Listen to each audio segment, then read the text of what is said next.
the fact that today parents have had to spend more in feeding their children in our senior high schools. Well, we promised that we're going to give them free education, but they say based on how much they spend, it actually cost more if they were paying fees. Franklin Cudjoe is founding president, IMANI Center for Policy and Education, and he's joined us. They've been doing a lot of work. They've been having lots of conversations about free SHS. Franklin Cudjoe, good morning. Thank you very much for joining us. Good morning, Franklin. Alenweda.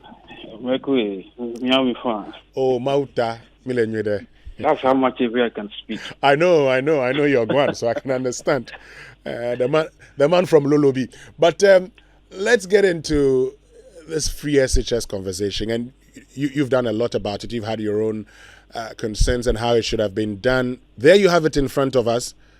The very people we said we're going to give them free education, today parents have had to complain of how they get to even spend more than they would have spent if they were paying fees. And the children, unfortunately, have no food or don't have enough food to eat, Franklin. Well, I think the president, indeed the government, if you like, has been a victim of its own success. You know, let's put all the arguments aside. I mean, for a very good debate, which we engage prior to free SHS, one would have thought that at least we would make sure that this semblance of quality was in place, and this equality here underscored what I probably underlined quality in terms of not just educational outcomes in results, publications, and how better the results were before a certain era. Essentially, the addition to the country's economic growth in 5-10 years after free SHS we've seen the full length of it. But of course, the second one obviously has to do with the feeding, which is the subject of which we have in this discussion.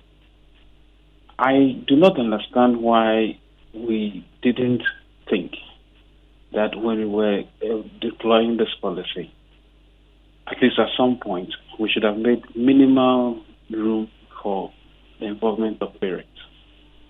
I've never understood that education alone can be delivered by the state, even in communist entities, where you'd have thought that they normally would pay your bursaries and what have you. There are certain times when they allow parents to have a say. Unless, of course, you are running the education in the prison or even in the colony that. Well, let me just forget about that point. But I'm trying to say that the government itself became a victim of its own successful rollout of the policy from the get-go, which is essentially taking out the cost element. Unfortunately, from where we sit, at least at IMANI, and I've been following the work of my rather erudite brother on education issues, Kofi Asare, Africa Education Work, and I think the other guy, Dr. I've forgotten his name, Peter Ntia. Right. And I think that if you listen to them, if you read what they write, because they are more on the ground, it beggars belief, really, that we have not been taking the views and concerns that these persons have been bringing to the fore. Let's forget about the media, because they will say the media, you guys are sensationalizing, right? I forget about IMANI, which initially was party to this whole conversation. I'll tell you something people do not know. Maybe I'll share that later about free SHS, the way we got involved in it from the get-go. But anyway, my point is, if we are not respecting the views of everybody, including the media, at least these persons who work on the ground. And as far as that goes, parents as well who have complained.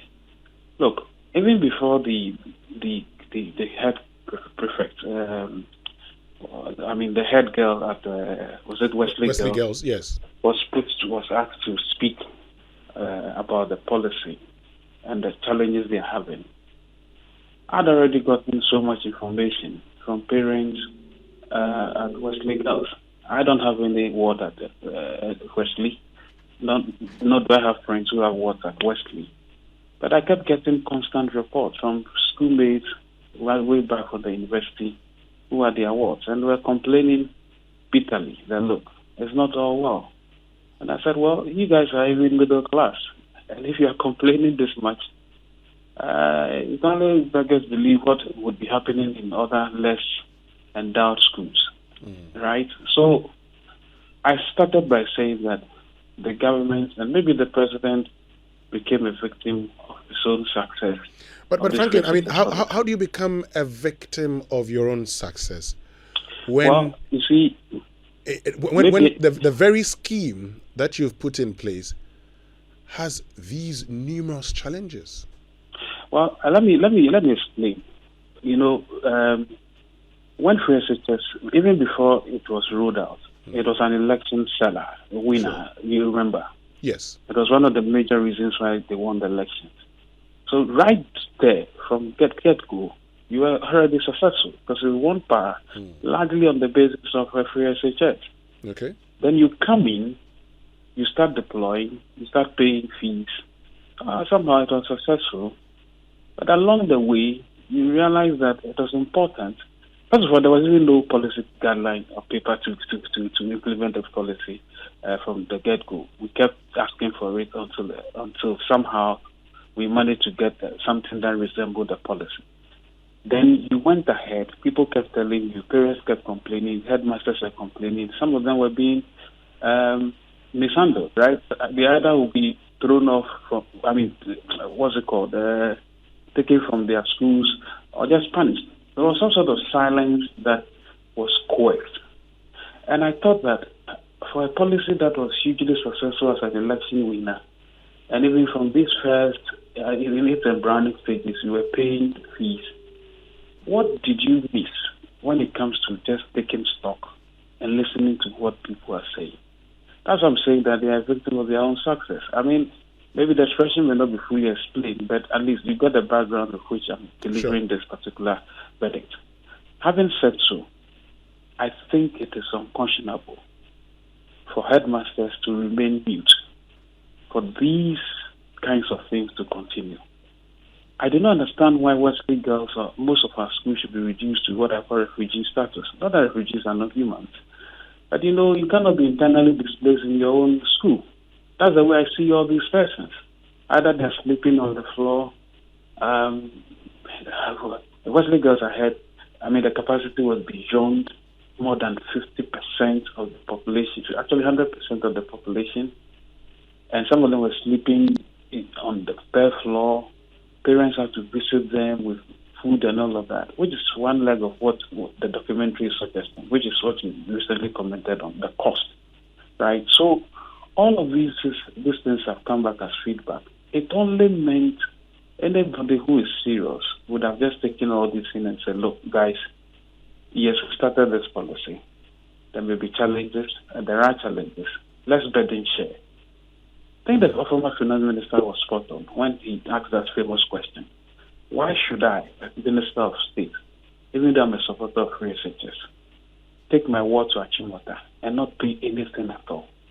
It doesn't make sense. Even if it is your own money. Sorry, if it is the state's money.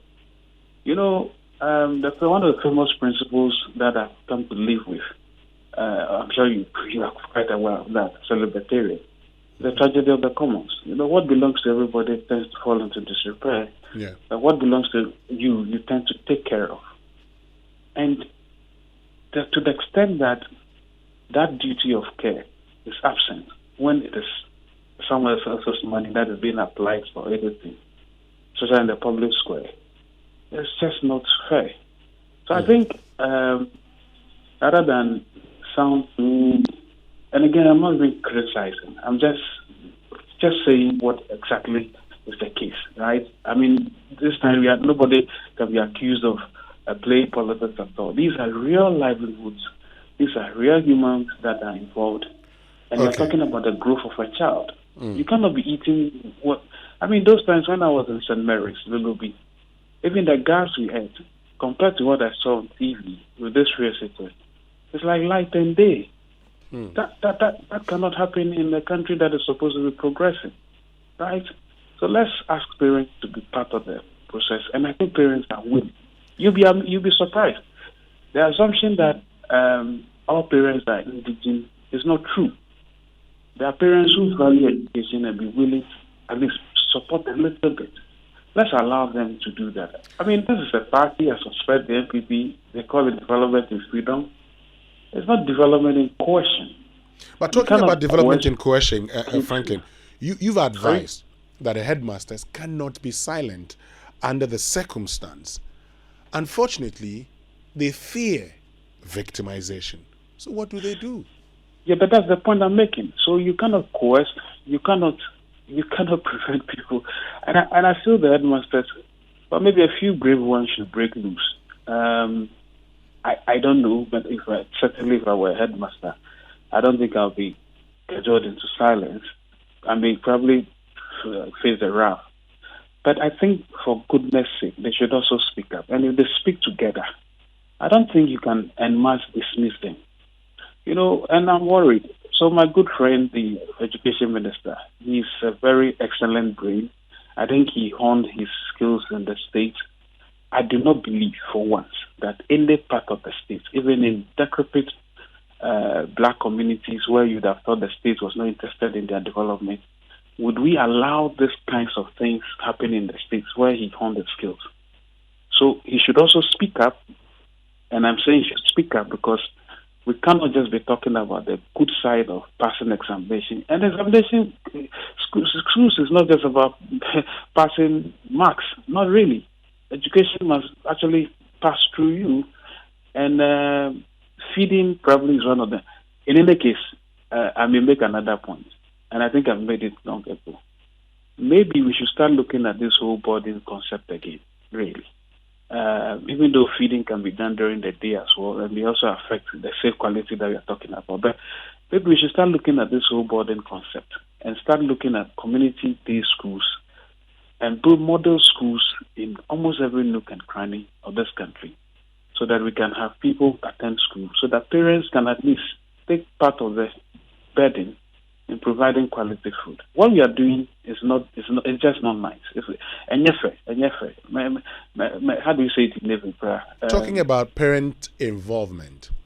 Yeah. Now, what form should that involvement take? What should it be?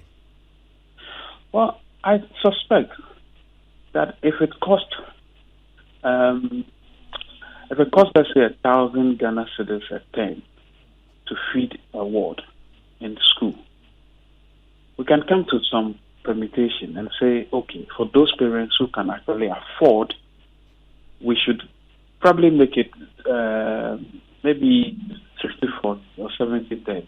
They take up 70%, the state takes up 30%.